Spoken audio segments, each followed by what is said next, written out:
नमस्कार दोस्तों, आप सुन रहे हैं बुधा स्टोरीज, जहां हम लाते हैं आपको जीवन की सबसे प्रेरणादायक अनकही कहानियां सीधे आपके दिल तक। आज की कहानी गौतम बुद्ध के जीवन की एक ऐसी घटना जो न सिर्फ आपका मन शांत करेगी बल्कि सोचने पर मजबूर कर देगी। क्या हम क्रोध को शांति से जवाब दे सकते हैं? तो आइए चलते हैं उस दौर में जहां शब्दों से युद्ध नहीं बल्कि मौन से विजय मिलती थी। बहुत समय पहले की बात है।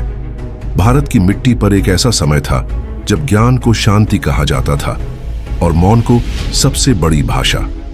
गौतम बुद्ध, वो नाम जो आज करोड़ों दिलों में बसा है, वो तब पैदल पैदल गांव गांव जाकर लोगों को जीवन की सच्ची राह सिखाते थे। एक दिन बुद्ध अपने शिष्यों के साथ एक छोटे से गांव की ओर जा रहे थे।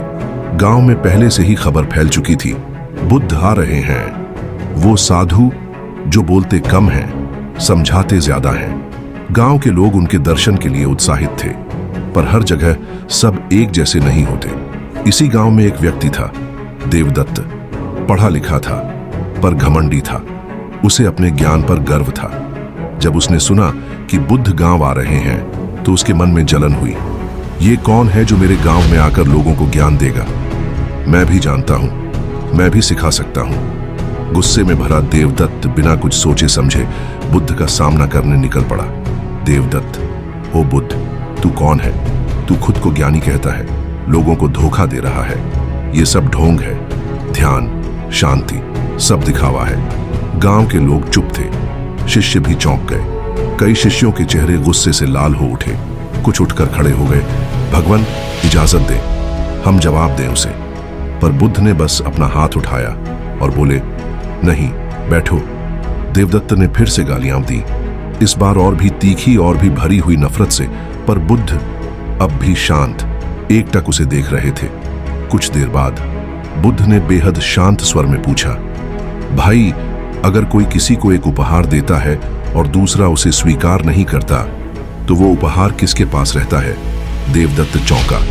उसने सोचा, फिर कहा, जिसने दिया उसके पास ही रहता है। बुद्ध मुस्कुराए।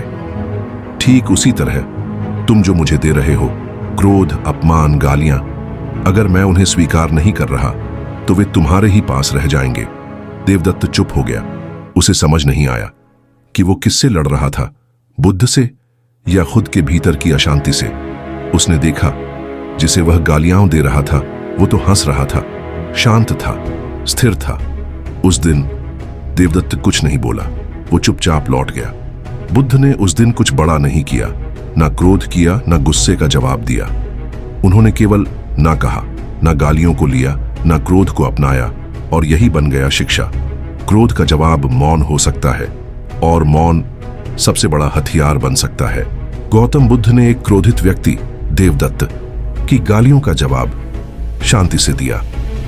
बुद्ध ने कुछ नहीं कहा, बस मुस्कुराकर बोले, मैं वो नहीं लेता जो मुझे नहीं चाहिए। गांव के लोग चकित थे। देवदत्त चुपचाप चला गया, पर शिष्य, उनके मन में सवाल अब भी थे। भगवान, आपने कुछ कहा क्यों नहीं? हम तो उसे पकड़ सकते थे, रोक सकते थे। उसने अपमान किया और आप चुप रहे। बुद्ध ने सबको पास बुलाया। गांव के एक पुराने आम के पेड़ के नीचे शांत होकर बैठे। शिष्यों के चेहरे पर बेचैनी थी, पर बुद्ध के चेहरे पर वही स्थिर मुस्कान। अगर कोई तुम्हें अंगारे दे और तुम उसे हाथ से पकड़ लो तो सबसे पहले जलता कौन है? कुछ क्षण मौन रहा। फिर एक शिष्य बोला, शिष्य, जिसने पकड़ा वो जल जाएगा।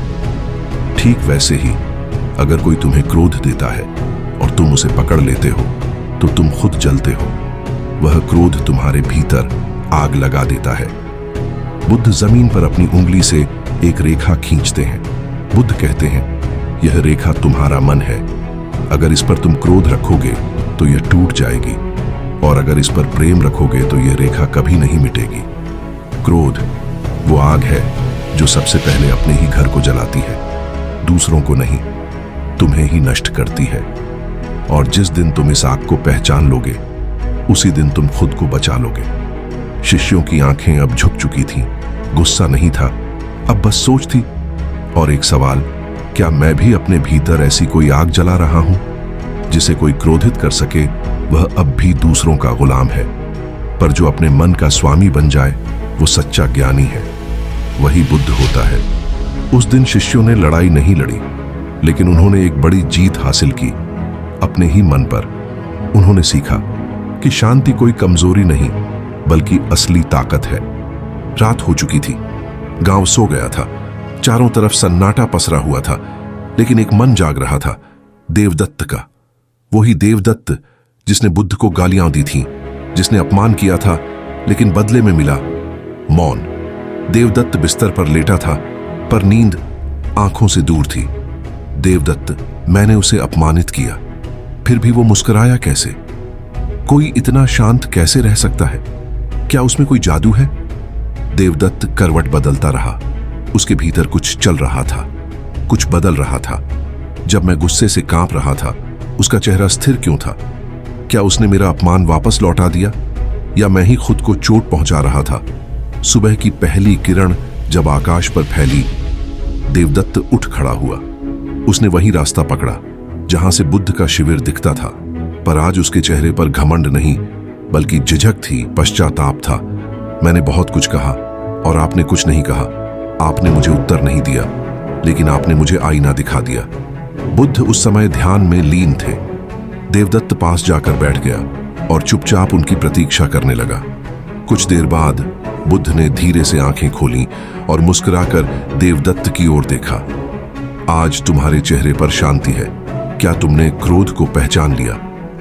मैंने खुद को देखा भगवान। मैंने जाना कि मैं किस आग में जल रहा था, और आपने उस आग को बुझा दिया। बुद्ध ने कहा, क्रोध का बीज जब मन में बोया जाता है तो वो नफरत बनकर फलता है, लेकिन जब पश्चाताप का बीज पड़ता है तो वहीं से परिवर्तन शुरू होता है। देवदत्त आज शांत था। वो जिसने कल अपमान किया था, आज बुद्ध के चरणों में झुका। बुद्ध ने उसका माथा सहलाया और बोले, तुम्हारा बदलना तुम्हारी सबसे बड़ी जीत है। किसी और को हराना सरल है, पर खुद को जीतना सबसे कठिन। गांव के लोग ये दृश्य देखकर हैरान थे। जिस देवदत्त को कल तक सब डरते थे, वो आज गुरु के शिष्य की तरह बैठा था। बुद्ध, सत्य की राह पर पहला कदम हमेशा भीतर से शुरू होता है। वो जो अपने भीतर के क्रोध को जीत ले, वही सच्चा साधक है। उस दिन बुद्ध ने किसी को उपदेश नहीं दिया, न कोई प्रवचन, न कोई शब्दों की बौछार। उन्होंने सिर्फ मौन से एक क्रोधित आत्मा को शांत कर दिया।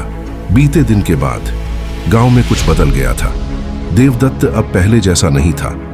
कल जो व्यक्ति बुद्ध को नीचा दिखाना चाहता था, आज वही उनके पास बैठकर शांति से सुन रहा था। पर उसके मन में अब भी एक सवाल था, एक ऐसा सवाल जो उसने बरसों से खुद से पूछा था, पर कभी किसी से कह नहीं पाया था। देवदत्त भगवान, एक बात पूछूं? बुद्ध, सवाल पूछना जिज्ञासा का पहला कदम होता है। पूछो। देवदत्त, आप कभी क्रोधित क्यों नहीं होते? जब कोई अपमान करता है, झूठ बोलता है, धोखा देता है, तो भी आप शांत रहते हैं, कैसे? पूरी सभा शांत हो गई। शिष्य भी रुक गए। बुद्ध की आंखें बंद हो गईं, मानो वो उत्तर शब्दों से नहीं, अनुभव से दे रहे हों। बुद्ध, मैं भी इंसान हूं, मेरे भीतर भी भावनाएं हैं, लेकिन जब कोई मेरे ऊपर क्रोध करता है तो मैं उसे पकड़ता नहीं, छोड़ देता हूं। बुद्ध, क्रोध तब तक तुम्हारा कुछ नहीं बिगाड़ सकता जब तक तुम उसे पकड़कर बैठ नहीं जाते। क्रोध एक जलती हुई मशाल है। अगर तुम उसे किसी और पर फेंकना चाहो तो सबसे पहले तुम्हारे ही हाथ जलते हैं। देवदत्त, तो क्या क्रोध बुरा है? बुद्ध, नहीं देवदत्त, क्रोध बुरा नहीं, वो तो बस एक संकेत है कि तुम्हारे भीतर कुछ असंतुलित है। लेकिन अगर तुम उसे पहचान कर छोड़ दो तो वो तुम्हारा शिक्षक बन जाता है, और अगर तुम उसे पकड़े रहो तो वो तुम्हारा शत्रु बन जाता है। देवदत्त अब मौन था। उसके मन में हलचल कम हो रही थी। उसने पहली बार जाना कि शांति कोई गुफा में बैठने से नहीं आती, बल्कि भीतर की आग बुझाने से आती है। बुद्ध, तुम्हारे सवाल ने तुम्हें बदल दिया देवदत्त। अब तुम रास्ते पर हो। सच्चे परिवर्तन की शुरुआत हो चुकी है। देवदत्त, भगवान, क्या हर इंसान ये कर सकता है? क्या हर कोई अपने क्रोध से मुक्त हो सकता है? हां, हर कोई, क्योंकि बुद्ध तुम भी हो, अगर तुम खुद को पहचान लो। उस दिन सभा में न कोई उपदेश था, न ही कोई चमत्कार, सिर्फ एक सवाल और एक उत्तर। लेकिन यही उत्तर सैकड़ों मनों में शांति की लौ जला गया।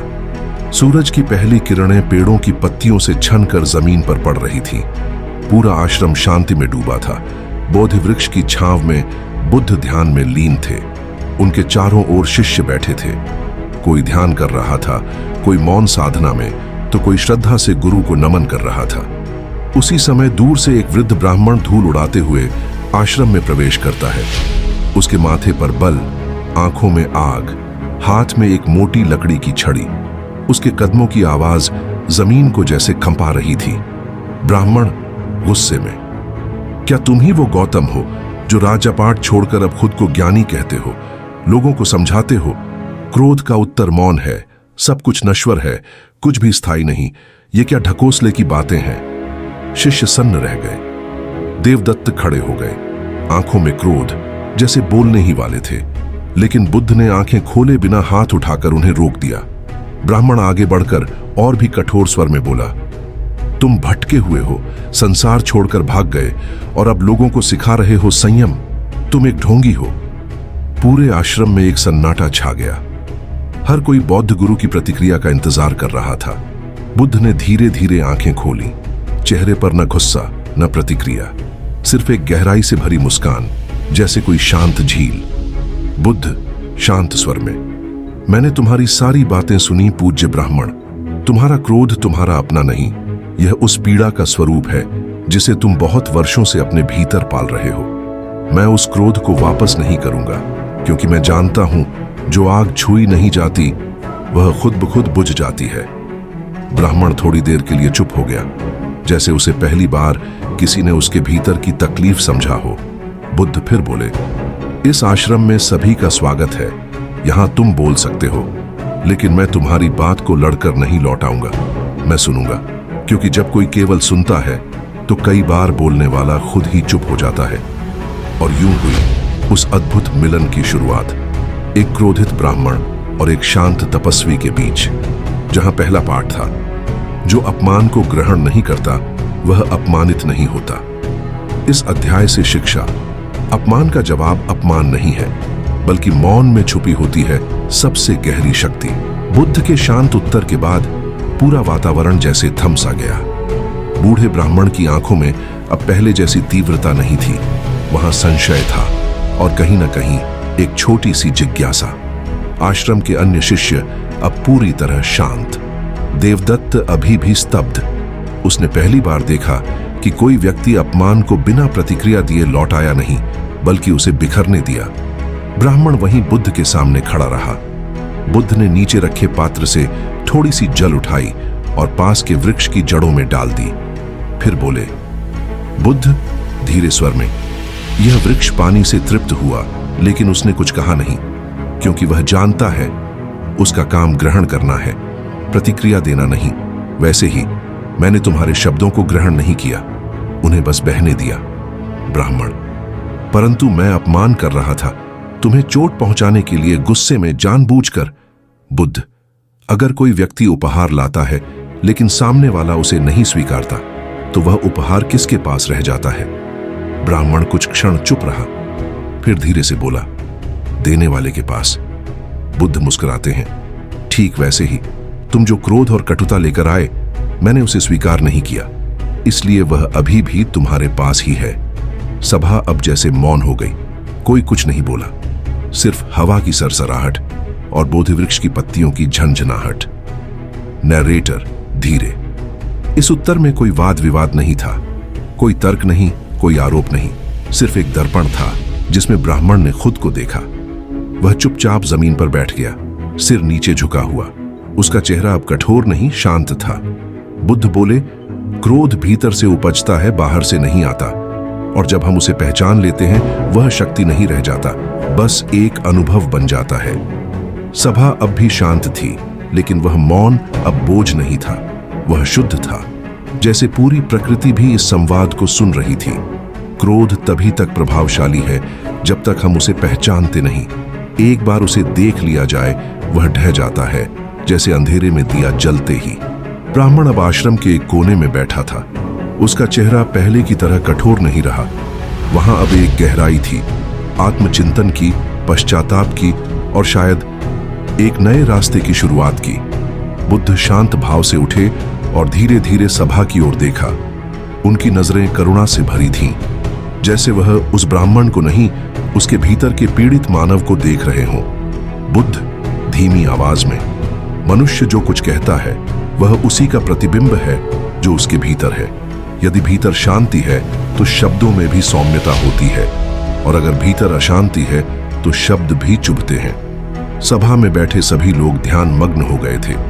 शिष्य, जिनके मन में अभी तक आक्रोश था, अब स्वयं मौन हो गए। वो ब्राह्मण जो कुछ समय पहले बुद्ध को गालियां दे रहा था, अब अपनी ही आंखों से पानी पोंछ रहा था। वह उठा, बुद्ध के पास आया और हाथ जोड़कर खड़ा हो गया। ब्राह्मण कांपती आवाज में, मैंने जो कहा, जो किया, वह सब मेरे अज्ञान से था। आपने मुझे उत्तर नहीं दिया, फिर भी आपने मुझे जगा दिया। मैं जानना चाहता हूं, वो शांति जो आपके भीतर है, वो मुझे कैसे मिलेगी? बुद्ध मुस्कुराए। यह वही क्षण था जिसका बीज उन्होंने बिना कहे बो दिया था। बुद्ध स्नेह से, जब तुम दूसरों को दोष देना छोड़ दो और अपने भीतर झांकने लगो, वहीं से शांति की यात्रा शुरू होती है। तुम बदल सकते हो और यही परिवर्तन तुम्हारा सबसे बड़ा तप होगा। उस दिन सिर्फ एक ब्राह्मण नहीं बदला, उस सभा में बैठे कई हृदयों में परिवर्तन का बीज रोपित हो गया। और बुद्ध जानते थे, बीज अब भी बोया गया है, वह धीरे धीरे अंकुरित होगा, समय लगेगा, लेकिन एक दिन वह भी वट वृक्ष बनकर दूसरों को छाया देगा। परिवर्तन तब आता है जब हम दूसरों की बजाय खुद को देखना शुरू करते हैं। शांति बाहर नहीं, भीतर की खोज है। बुद्ध के वचनों ने जैसे वायु को भी स्थिर कर दिया था। सिर्फ शब्द नहीं बोले गए थे, बल्कि जीवन की सबसे बड़ी शिक्षा दी गई थी।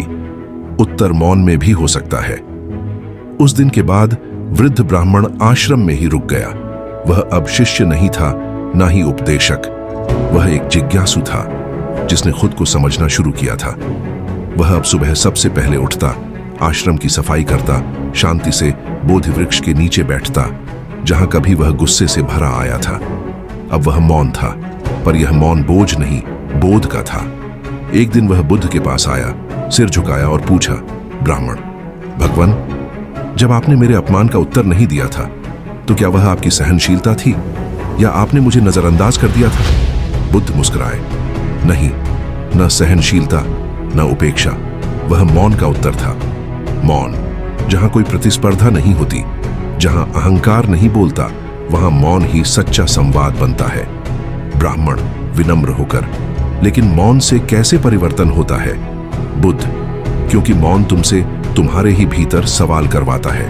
जब सामने वाला चुप हो तो हमें पहली बार अपनी ही आवाज सुनाई देती है, और वही आवाज परिवर्तन की शुरुआत है। वृद्ध ब्राह्मण की आंखों से आंसू बहने लगे। वह अब समझ गया था, गाली का जवाब गाली नहीं, बल्कि मौन ही वह शक्ति है जो किसी के भीतर की आग को बुझा सकती है। अब वह अपने भीतर के उस मौन से बातें करने लगा था। आश्रम में बैठे अन्य लोग भी यह देख रहे थे कि बिना तर्क, बिना प्रचार, एक जीवन कैसे बदल सकता है। मौन केवल चुप रहना नहीं है, वह एक उत्तर है जो शोर से नहीं बल्कि शांति से दिया जाता है। कुछ ही दिनों में वृद्ध ब्राह्मण का व्यवहार पूर्णतः बदल गया था। वह अब न केवल मौन में डूबा रहता, बल्कि आश्रम में आए अन्य लोगों को सेवा और करुणा का पाठ भी पढ़ाने लगा था, बिल्कुल वैसे ही जैसे एक शुद्ध हृदय से निकली हुई सीख। वह अब केवल पूछता नहीं था, बल्कि सीखकर उसे जीने लगा था। एक दिन सुबह जब बुद्ध ध्यान से उठे, ब्राह्मण उनके पास आया और अपने घुटनों पर बैठ गया। ब्राह्मण धीरे स्वर में, भगवान, मैं अब जान गया हूं कि जीवन केवल बाहरी ज्ञान से नहीं बल्कि आत्मदर्शन से बदलता है। क्या आप मुझे अपना शिष्य स्वीकार करेंगे? बुद्ध कोमल स्वर में, शिष्य वही होता है जो स्वयं को देखने की हिम्मत रखे। तुम्हारा यह मौन, तुम्हारा यह पश्चाताप, यही तुम्हारी दीक्षा है। तुम पहले से ही शिष्य हो, बस अब से यह यात्रा औपचारिक हो गई है। ब्राह्मण की आंखों से आंसू बहने लगे। पहले वह बुद्ध के सामने क्रोध से खड़ा था, आज उसी बुद्ध के चरणों में झुका हुआ था, आभारी, विनम्र, शांत। वह अब दिन भर आश्रम की सेवा करता, पेड़ों को पानी देता और जिन यात्रियों को कभी वह उपेक्षा से देखता था उन्हें प्रेम से बैठाकर जल पिलाता। उसके भीतर अब एक नई भावना जन्म ले चुकी थी। मैं अब वह नहीं हूं जो पहले था। बुद्ध एक दिन अपने शिष्यों से बोले, एक अपमानित व्यक्ति को गाली देना आसान है, पर उसे प्रेम से बदलना वही सच्ची विजय है। सभा मौन रही, पर सबकी आंखों में वह एक ही बात झलक रही थी। परिवर्तन का प्रभाव शब्दों से नहीं, व्यवहार से होता है। सच्चा शिष्य वही है जो भीतर झांके, और सच्चा गुरु वही जो मौन से भी शिक्षा दे सके। समय बीतता गया। ब्राह्मण अब एक शांत और विनम्र साधक बन चुका था। आश्रम के अन्य शिष्य उसे आदर से देखते, क्योंकि उनमें से बहुतों ने उसे पहले क्रोध में देखा था और अब करुणा में जीते हुए देख रहे थे। लेकिन एक दिन अतीत ने फिर से उसके द्वार पर दस्तक दी। आश्रम के पास के गांव से कुछ पुरानी जान पहचान के लोग आए।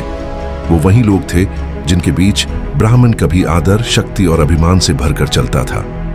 अब उन्होंने उसे धोती में झुके कंधों के साथ आश्रम की झाड़ू लगाते देखा। गांव का व्यक्ति हंसते हुए, अरे ये वही पंडित जी है ना, कभी हमसे ऊंची आवाज में बात करते थे, अब देखो चुपचाप झाड़ू लगा रहे हैं। दूसरा, लगता है बुद्ध ने इसका तेज छीन लिया है। सब हंस पड़े। ब्राह्मण ने कुछ नहीं कहा, वह शांत रहा, झाड़ू लगाता रहा। पर उस रात जब सब सो गए, वह अकेले बोधि वृक्ष के नीचे बैठा रहा। उसके भीतर एक द्वंद्व शुरू हो चुका था। ब्राह्मण मन में, क्या मैंने सब कुछ खो दिया है? क्या मेरी पुरानी प्रतिष्ठा, मेरा ज्ञान सब व्यर्थ हो गया?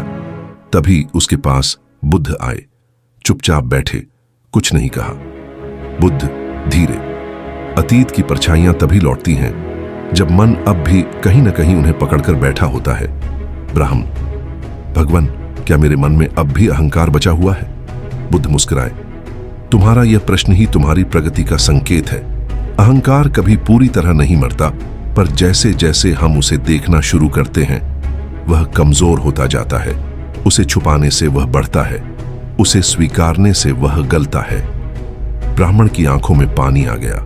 वह जान गया कि आत्मिक यात्रा रुकने का नाम नहीं, हर दिन खुद को फिर से देखना और समझना ही उसका मूल है। वह झुका, बुद्ध के चरणों को छुआ और बोला, मैं अब जानता हूं, पुराने अहंकार की परछाई केवल प्रकाश से मिटती है, और वह प्रकाश आत्मचिंतन है। हमारा अतीत हमें बार बार परखता है, लेकिन अगर हम जागरूक हैं तो वही अतीत हमारे परिवर्तन का प्रमाण बन जाता है। आश्रम में अब शांति लौट आई थी। ब्राह्मण ने फिर से खुद को साधना में डुबो दिया था, पर भीतर ही भीतर एक सवाल बार बार उठ रहा था, क्या हर प्रश्न का उत्तर मौन हो सकता है? एक दिन एक युवा आगंतुक आश्रम में आया। उसकी आंखों में तीव्रता थी, जैसे वह किसी ठोस तर्कपूर्ण उत्तर की तलाश में हो। युवक, हे बुद्ध, आपसे एक प्रश्न है। अगर कोई व्यक्ति दूसरों का अपमान करे, झूठ बोले और फिर कहे कि वह पछता रहा है, तो क्या उसका अपराध क्षमा योग्य है? बुद्ध शांत रहे। वे मुस्कुराए और कुछ नहीं बोले। युवक झुंझलाकर, मैंने एक सीधा प्रश्न किया है, उत्तर क्यों नहीं देते आप? क्या आप भी बाकी लोगों जैसे हैं जो टालमटोल करते हैं? सभा मौन रही। शिष्य स्तब्ध थे, लेकिन बुद्ध का चेहरा वैसा ही शांत। बुद्ध धीरे स्वर में, जिस प्रश्न का उत्तर स्वयं तुम्हारे भीतर है, वहां मौन ही सबसे सटीक उत्तर है। युवक चौंका, मतलब? बुद्ध, अगर मैं कहूं क्षमा योग्य है तो तुम अपराध को हल्का मानकर फिर दोहराओगे। अगर कहूं अक्षम्य है तो तुम पछताने का द्वार बंद मानोगे। इसलिए मैं मौन हूं, क्योंकि यह उत्तर तुम्हें खुद देना है, अपने जीवन, अपने अनुभवों और अपने अंतरात्मा से। युवक ठहर गया। उसकी आंखें भर आईं। शब्द नहीं, पर बुद्ध की आंखों ने उत्तर दे दिया था। वह झुक गया और धीरे से बोला, अब मैं समझ गया। सबसे गहरे उत्तर शब्दों से नहीं, मौन से मिलते हैं। ब्राह्मण जो पास ही बैठा था, मन ही मन मुस्कुराया, क्योंकि आज किसी और ने भी वही अनुभव किया था जो उसने वर्षों पहले किया था।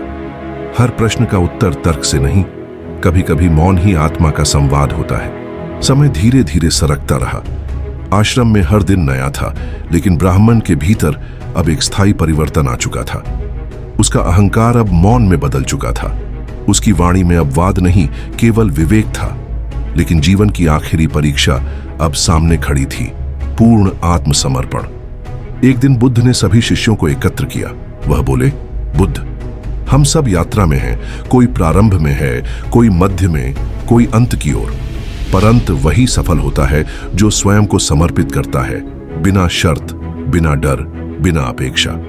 सब शिष्य ध्यान से सुन रहे थे। ब्राह्मण धीरे से, भगवान, आत्मसमर्पण क्या है? क्या यह अपनी पहचान खो देना है? बुद्ध मुस्कुराकर, नहीं, यह पहचान को पहचानना है जैसी वह वास्तव में है। तुमने जो कुछ अपने जीवन में अर्जित किया वह सब एक दिन छोड़ना ही होगा। आत्मसमर्पण वह क्षण है जब तुम यह जानकर भी प्रेम से छोड़ते हो, बिना भय के, बिना पछतावे के। उस रात ब्राह्मण अकेले ध्यान में बैठा रहा। स्मृतियां हम लौटने लगी। अपने पिता की शिक्षा, बचपन के गर्व, युवावस्था का घमंड, बुद्ध से पहली भेंट और गालियां, फिर उसका पछतावा, विनम्रता और सेवा। धीरे धीरे आंसू उसकी आंखों से गिरने लगे। ब्राह्मण मन में, अब मैं कुछ भी नहीं हूं और शायद अभी मैं सब कुछ हूं। वह बोधि वृक्ष के नीचे पहुंचा जहां कभी बुद्ध को ज्ञान प्राप्त हुआ था। वहीं बैठकर उसने अपनी माला बुद्ध के चरणों में रख दी। ब्राह्मण, मैं अब न ब्राह्मण हूं, न विद्वान, न सेवक, न गुरु। मैं केवल एक आत्मा हूं जो शांति चाहती है। बुद्ध पास आए। बुद्ध धीरे से, अब तुम वास्तव में मेरे शिष्य हुए हो, क्योंकि अब तुमने खुद को छोड़ दिया है। और यही है आत्मसमर्पण का क्षण। सच्चा आत्मसमर्पण तब होता है जब हम अपनी पहचान, अपने अतीत और अपने अहंकार को प्रेम पूर्वक छोड़ देते हैं। तभी आत्मा को सच्चा शांति और मुक्तता प्राप्त होती है। अब वर्षों बीत चुके थे। आश्रम वैसा ही था, शांत, सरल, सौम्य। लेकिन एक बदलाव साफ था। ब्राह्मण अब बूढ़ा हो चला था। उसका शरीर कमजोर हो गया था, पर मन पहले से भी ज्यादा स्थिर और निर्मल। एक दिन जब सूरज ढल रहा था, ब्राह्मण एक पीपल के पेड़ के नीचे बैठा था। उसने बुद्ध की ओर देखा, जो कुछ ही दूरी पर शिष्यों को उपदेश दे रहे थे। ब्राह्मण धीरे से मन में, हे जीवन, मैं अब थक गया हूं, लेकिन आज मैं तुमसे नहीं डरता। मुझे मृत्यु का भय नहीं है, क्योंकि मैंने जीते जी जीवन को छोड़ना सीख लिया है। उसी समय बुद्ध उसके पास आए, शांति से बैठे। बुद्ध, क्या तुम तैयार हो? ब्राह्मण मुस्कुराकर, हां, अब जीवन से कोई मोह नहीं रहा। अब केवल तुम्हारे चरणों में विश्राम चाहिए। बुद्ध, तुमने सच्चे अर्थों में जीवन जिया है। तर्क से प्रारंभ किया, शंका से गुजरे, गर्व में गिरे, प्रश्न किए, पछताए और अंत में स्वयं को समर्पित कर दिया। ब्राह्मण की आंखों से 2 बूंद आंसू गिरे, ना दुख के, ना पीड़ा के, बल्कि शुद्ध शांति के। उसी शाम जब सूर्य अस्त हो रहा था, बुद्ध ने अपने हाथों से उसे धरती पर लिटाया। चारों ओर मौन था, केवल बांसुरी की धीमी लय और पक्षियों की विदाई की आवाज। और फिर उसने अपनी आंखें बंद कर ली। बिना द्वेष के, बिना शोक के, बिना मोह के उसने शरीर त्याग दिया, बुद्ध के चरणों में, शांति के आलोक में। मृत्यु तब भय नहीं देती जब जीवन को हमने पूरी तरह स्वीकार और समर्पण से जिया हो। सच्चा मोक्ष वहीं मिलता है जहां भीतर कोई शोर न बचे। ब्राह्मण अब नहीं रहा, लेकिन उसकी कहानी अब एक विरासत बन चुकी थी। उसका जीवन, उसकी यात्रा और उसका अंतिम आत्मसमर्पण आश्रम के हर कोने में गूंज रहा था। बुद्ध ने शिष्यों को एकत्र किया। सभी की आंखों में शोक नहीं, बल्कि एक अजीब सी श्रद्धा थी। बुद्ध धीरे से, एक जीवन समाप्त नहीं हुआ है, एक दीपक बुझा नहीं, बल्कि उसने 100 दीपों को जलाया है। शिष्य नम्रता से, गुरुदेव, ब्राह्मण हमें क्या सिखा गए? बुद्ध, उन्होंने सिखाया कि परिवर्तन संभव है, कि अहंकार से विनम्रता तक की यात्रा ही मोक्ष है, और यह कि मौन सबसे शक्तिशाली उत्तर होता है। आश्रम में आने वाले नए शिष्य अब ब्राह्मण की साधना स्थली पर ध्यान करते। वहां एक पत्थर पर खुदा था, मैं कुछ नहीं हूं और इसलिए अब सब कुछ हूं। ब्राह्मण की अंतिम साधना की वाणी। एक दिन एक छोटा बालक आश्रम में आया। वह बुद्ध के पास गया और पूछा, बालक, गुरुदेव, क्या मैं भी वैसा बन सकता हूं जैसा वह ब्राह्मण था? बुद्ध मुस्कुराए। उन्होंने बालक का सिर सहलाया और कहा, यदि तुम भी अपने भीतर की लड़ाई लड़ सको, अपने घमंड से जीत सको और खुद को समर्पण करना सीख सको, तो हां, तुम भी उस जैसे बन सकोगे, और शायद उससे भी शांत। और इस तरह एक जीवन जो कभी शब्दों से दूसरों को नीचा दिखाने में व्यर्थ गया था, आखिरकार मौन में महानता को पा गया। वह चला गया, लेकिन उसकी शांति आज भी जीवित है हमारे भीतर। हर बार जब हम क्रोध के बदले मौन चुनते हैं, घमंड के बदले विनम्रता और तर्क के बदले आत्मा की आवाज। बुद्ध का जीवन केवल उनका नहीं था, वह हर उस इंसान की कहानी है जो भीतर से टूटता है और फिर उसी टूटन में खुद को पाता है। धन्यवाद कि आपने यह यात्रा सुनी। यदि यह कहानी आपके दिल को छू गई हो तो इसे जरूर दूसरों तक पहुंचाएं। शायद किसी और के भीतर भी शांति का दीपक जल उठे।